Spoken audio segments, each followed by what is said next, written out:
asifiwe. Asifiwe Yesu Mwokozi. Habari zenu? Nzuri. Masomo inaendeleaje? Hata mimi kama mchungaji nimeamua kuja kusema ya kwamba tunashukuru walimu, tunashukuru pia nyinyi kwa kuhudhuria masomo haya ya likizo. Leo nataka niwaambie kitu kuhusu watoto. Kitu cha kwanza nataka niwaambie, siku moja kulikuwa na watu 5,000. Hao watu 5,000 hawakukuwa na chakula, wakawa na njaa. Yesu akaambia wanafunzi wake, lisheni hawa watu wote.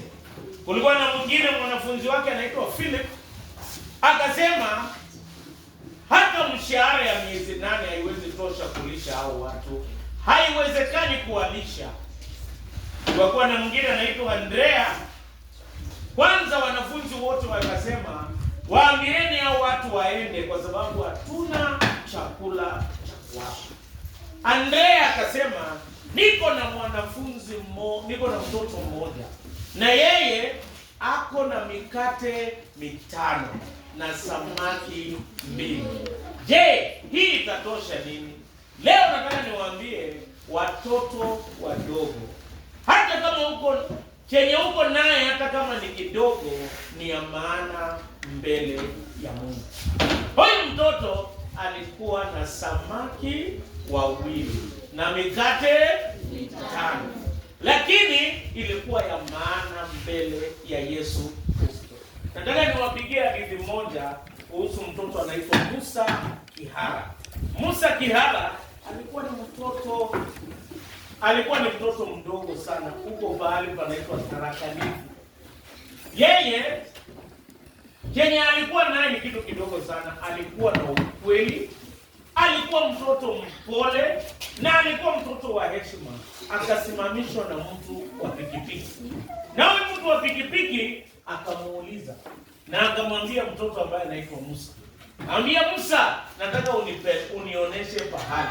Musa akasema, utapita kwa kina Mbae, utapita kwa nani, na hata hujui kwetu. Huyu mtoto ingawa kukuwa na nini, lakini alikuwa na ukweli, pia alikuwa na heshima.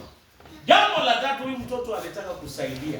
Huyu mtoto ambaye anaitwa Musa, yeye kumbe nyumbani alikuwa na ndugu yake amekuwa mgonjwa, bili ya hospitali imefika milioni 2.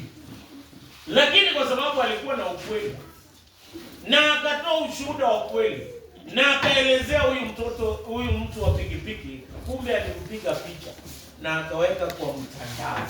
Je, unajua watu wakakuja kuchangia huyu ndugu yake alikuwa na bili ya milioni 2 na akalipa. Nataka niwaambie watoto, chenye uko naye ni ya maana, usidharau. Kuwa na maadili ya Kikristo, sema ukweli, ambia watu ukweli, penda Mungu na Mungu adharau chenye uko naye. Kitu cha pili, chenye uko naye ukipeana kwa Yesu, Yesu anaigeuza inakuwa miujiza. Hii samaki 2 na mikate 5 mwishoe ililisha hao watu na ikabakia. Nataka niwaambie, chenye uko naye peana kwa Yesu. Vipawa ambavyo uko naye, masomo ambayo uko naye, vitu vyote ambavyo uko naye, tupeane kwa Yesu na Yesu atageuza na itakuwa miujiza. Ni vizuri uhusike kwa miujiza na Yesu Kristo. Jambo la mwisho ni ya kwamba Yesu akatumia huyu mtoto kubadilisha maisha ya watu na kujibu maombi ya watu. Hata wewe unaweza kuwa jibu ya maombi ya wazazi wako. Wewe ni wa maana kama mtoto. Kwa hivyo usidharau chenye uko naye. Kitu cha pili, chenye uko naye peana kwa Yesu. Na jambo la mwisho, chenye uko naye Mungu anaweza tumia kujibu maombi ya wazazi. Wazazi wa Musa walitaka mtu awalipie bili ya hospitali, lakini ilikuwa ni Musa kwa kusema ukweli na kwa kuwa na mtiifu na mnyenyekevu, ndio majibu ikapatikana. Naomba ya kwamba uwe mtoto ambaye utaleta majibu kwa wazazi wako kwa kufanya bidii na kwa kusoma. Mungu wa amani awabariki. Na hata hivi VBS ninaomba ya kwamba Mungu awasaidie. Kitu cha kwanza chenye uko nacho usidharau. Kitu cha pili, peana kwa Yesu. Na kitu cha tatu, naomba Mungu abadilishe na iwe majibu kwa wazazi na kwa watu wengi. Hapa kati yenu uko na wale watakuwa madaktari, uko na wale ambao watakuwa walimu, uko na wale watafanya mambo mengi. Bora vipawa ambavyo tuko navyo tupeane kwa Yesu, tufanye kazi kwa bidii. Mungu wa amani awabariki, na naombea mnapoendelea na masomo yenu mfanikiwe. Mungu wa amani awabariki.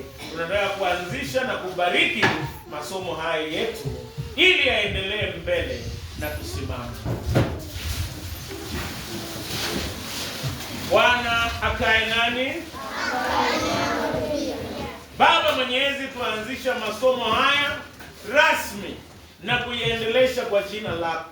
Watoto maisha yao yabadilike, na hata wanapofunzwa, bariki walimu. Bariki pia na Wakristo ambao wamejitolea kuhakikisha kwamba watoto hao wadogo wanajifunza, kwa sababu umesema kwa maandiko yako, wacheni watoto wadogo waje kwangu. Baba mwema, wabarikisha watoto hawa wa Sunday School ya ACK St. Mark's Toro Church, pia na wale ambao wako ACK St. Philip's Keringet. Tuwabarikisha na kuweka wakfu kwako. Wakati wanapoendelea na masomo yao, wabarikiwe. Tuwabarikisha kwako kwa jina la Mungu Baba, Mwana na Roho Mtakatifu. Amen.